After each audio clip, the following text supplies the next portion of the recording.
Assalamualaikum warahmatullahi wabarakatuh.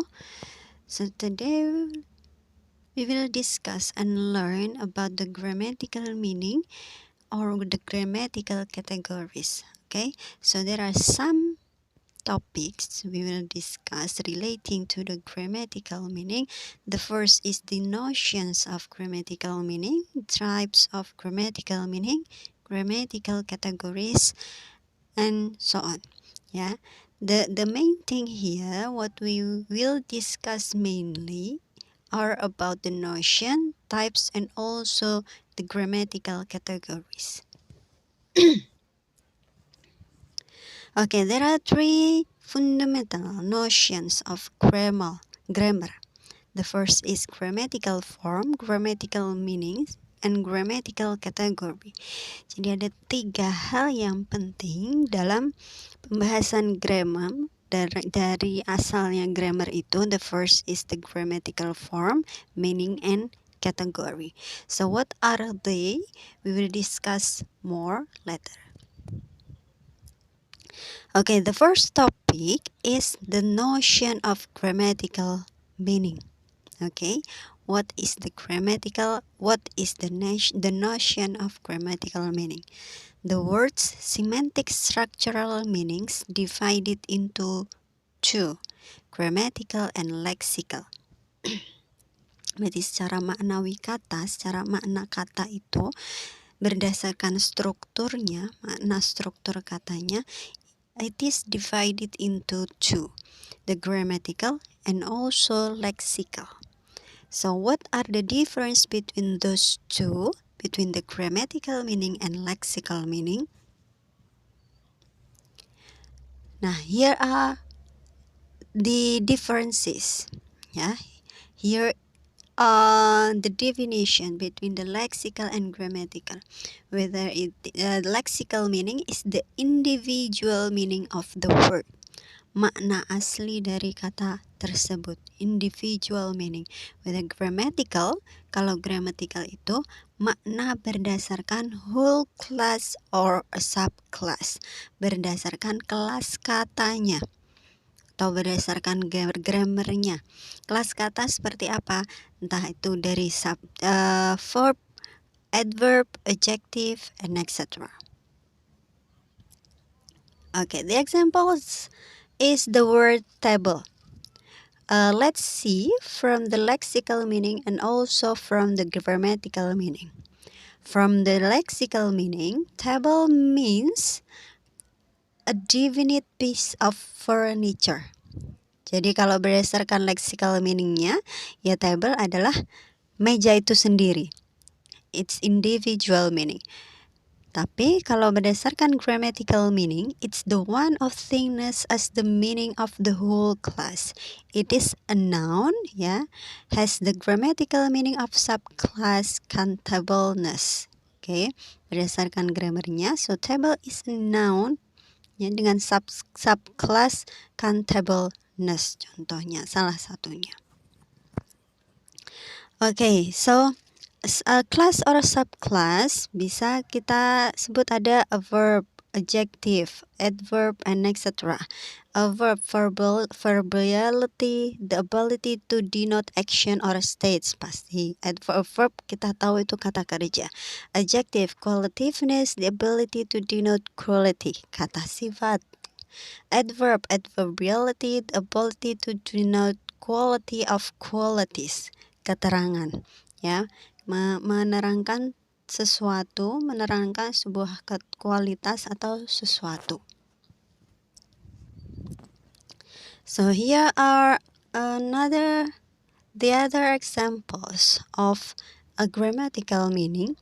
Contoh dari kata, the example from the word pens, it means plurality, ya, jamak. Kenapa bisa jamak? Indikatornya adalah morfem s di situ. Ada s yang menunjukkan dia jamak. Lalu yang kedua ada has been working. The grammatical form indicates continuity and perfection. Has been working. Ketika ada kata has, berarti itu kan sudah atau telah dikerjakan. It is including into perfect tense. Dan kenapa bisa disebut dengan continuity? Clue-nya adalah ada di ing, be plus ing. Nah, jadi telah dilakukan dan masih berlangsung gitu ya, has been working. Nah, jadi kita bisa memaknai kalimat tersebut atau frasa tersebut berdasarkan grammatical formnya, has been working. So, as the grammatical meaning is here motivated, it show relation of objects in extralinguistic. Nah, koma plus s itu mempunyai banyak makna ya. Peter's head, part of a whole, berarti the head milik Peter. Peter's arrival, subjective genitive relation. Okay. Part, kalau yang pertama tadi part of a whole, berarti bagian dari sesuatu. Head itu bagian dari tubuhnya Peter. Peter's arrival, subjective genitive relation, hubungan subjektif. Kedatangan siapa? Kedatangannya Peter. Peter's arrest, ini adalah objektif, berarti sehubungan dengan yang di luar dari Peter itu sendiri, dari benda atau dari seseorang itu sendiri. Ada does, larger, the book reads well, reads, is read are read, the category of voice. Oke. Berarti read di sini, read atau read di sini dari kata read. Ada tambahan s-nya, category of voice, s di situ. So next topic is types of grammatical meaning. So grammatical meaning, it is divided into two kinds of meaning, explicit meaning and implicit meaning. And implicit meaning, there are two kinds, general and dependent. What are they? So here is the difference between the explicit grammatical meaning and also the implicit grammatical meaning. The explicit grammatical meaning is always marked morphologically. It has its marker. Biasanya kalau eksplisit itu kan jelas. Jelas dan clue-nya, penandanya biasanya ada markernya. Ada penandanya. Contohnya di kata cats. The grammatical meaning of plurality menunjukkan jamak dengan adanya s langsung setelah kata tersebut. Lalu cats. The grammatical meaning of possessiveness. Kenapa possessiveness? Karena ada koma plus koma di atas plus s. Jadi itu menunjukkan penanda, menunjukkan bahwa itu kepemilikan. Lalu is ax. Show the explicit grammatical meaning of passiveness. Menunjukkan penandanya pasif. Tandanya apa?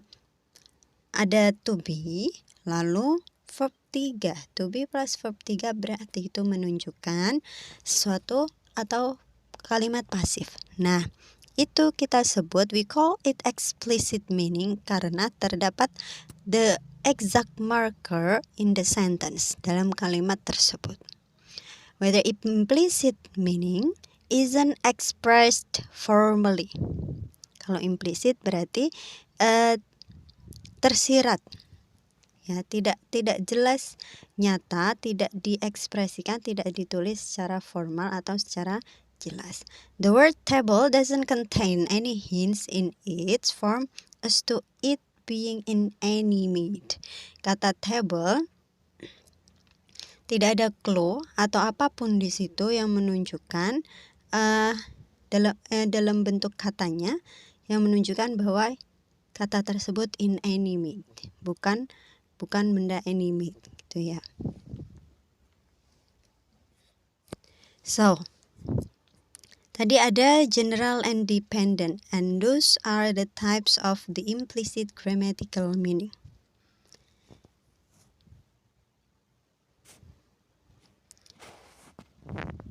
The general grammatical meaning is the meaning of the whole word class of a part of speech. Contohnya adalah kalau general meaning berarti secara umum Makna kata secara umum meliputi word class, tingkatan kata atau part of speech. Contoh verbs, the general meaning of verbality. Ya, kalau nouns, the general grammatical meaning of thingness. Verbs berarti ya kata kerja, kalau nouns berarti ya kata benda. Lalu tadi ada adjective, ada adverb, pronoun, and etc. Itu berarti general grammatical meaning. Whether dependent grammatical meaning, jadi ya kalau implisit kan tersirat. Berarti kayak kata walk, seperti kata walk. Berarti makna yang tersirat di situ adalah kalau dia adalah verb. Atau table, berarti itu thingness atau benda. Itu ya noun relate-nya. The dependent grammatical meaning is the meaning of subclass within the same part of speech. Nah, kalau dependent itu makna katanya berdasarkan subclass yang sama, ya, berdasarkan kelas kata yang sama. Contohnya adalah any verb possess the dependent grammatical meaning. Contoh, verb itu ada transitive, intransitive.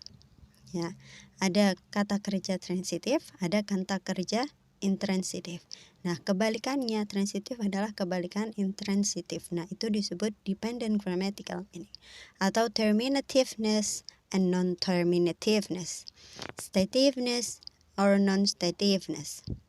Nouns have the dependent grammatical meaning. Contoh, countableness or uncountableness. Bisa dihitung atau tidak. Nah, itu termasuk dalam dependent grammatical meaning. The dependent grammatical meaning influence the realization of grammatical categories. Nah, adanya dependent grammatical meaning itu yang seperti tadi, benda tidak dihitung, benda yang bisa dihitung, benda yang tidak bisa dihitung, transitive or intransitive, dan lain sebagainya, itu mempengaruhi adanya grammatical categories. Grammatical categories yang seperti apa? Nanti kita lihat. Different modes of expressing grammatical meaning. Ada mode-mode tertentu untuk mengekspresikan grammatical meaning. Yang pertama adalah inflection. Inflection di sini adalah adanya penambahan terhadap sebuah kata, ya. Imbuhan, ya. Biasanya imbuhan. Contoh work jadi worker, worker tambahi s, workers karena plural. Lalu ada penambahan work jadi plus ing, working itu berubah jadi gerund and participle l dan lain sebagainya. Nah, itu disebut dengan inflection. Kalau sound alternation, nah ini perubahan bentuk kata yang biasanya irregular. Man jadi men, have jadi has, have jadi had, go jadi went.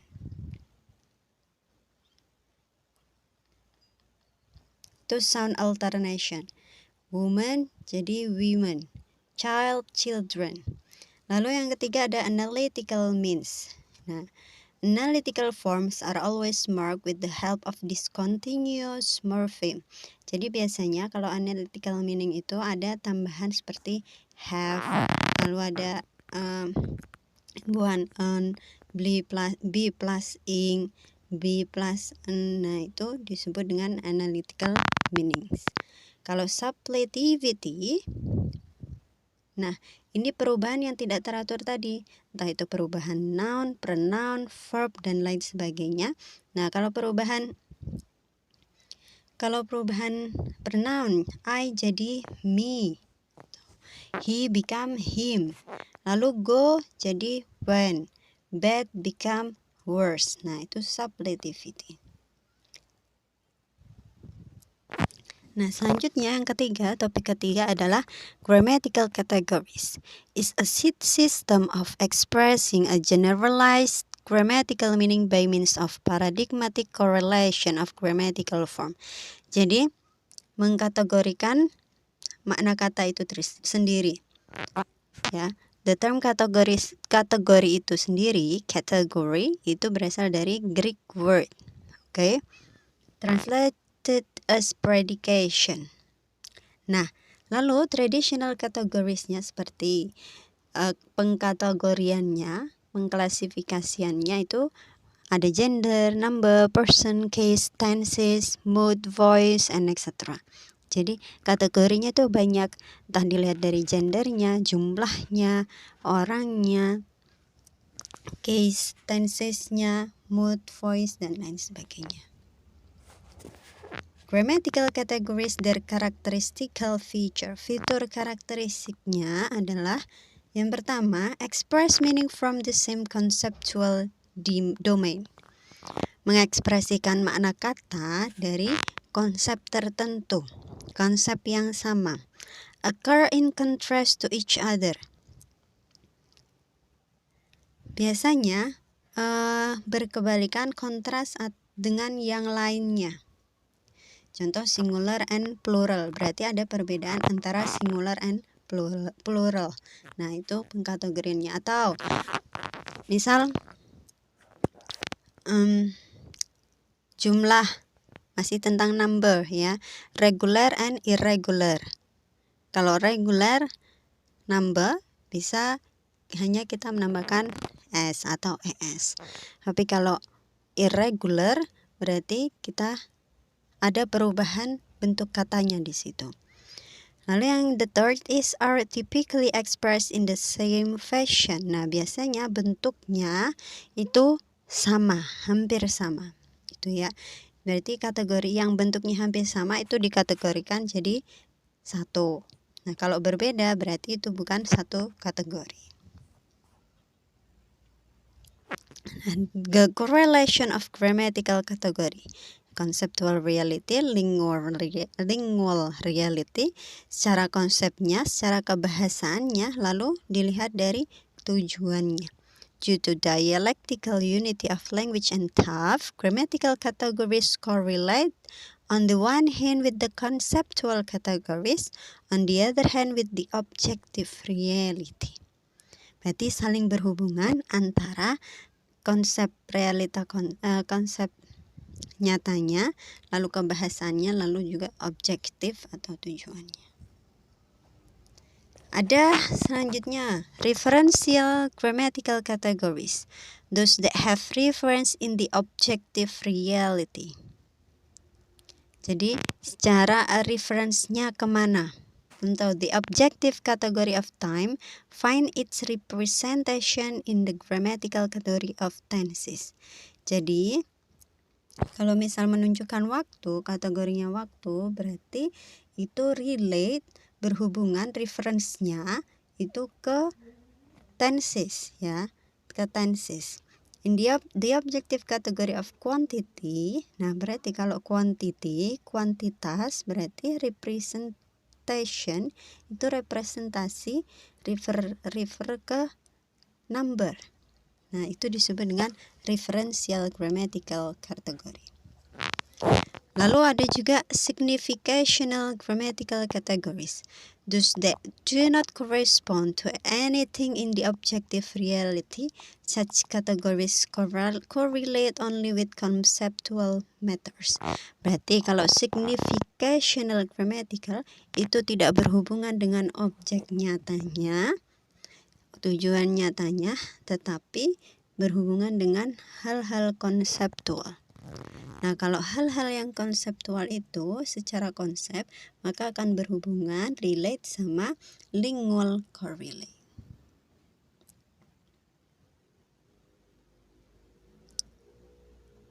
The notion of opposition. The relation between two grammatical forms differing in meaning and external sign is called opposition. Jadi kalau ada perbedaan antara makna kata dan juga tulisannya, ya, maka itu disebut dengan opposition. Seperti kata book dan books. Nah, itu berbeda. Pertama berbeda maknanya, yang kedua berbeda penulisannya karena di kata books ada tambahan s. Nah, itu kita sebut dengan opposition. Nah, opposition di sini merupakan main thing yang harus di-realize, yang harus disadari untuk mengkategorikan grammatical meaning itu. Berarti salah satu hal yang penting untuk grammatical category. The grammatical category is the opposition between two mutually exclusive form classes. Jadi membedakan dua kelas kata, nah itu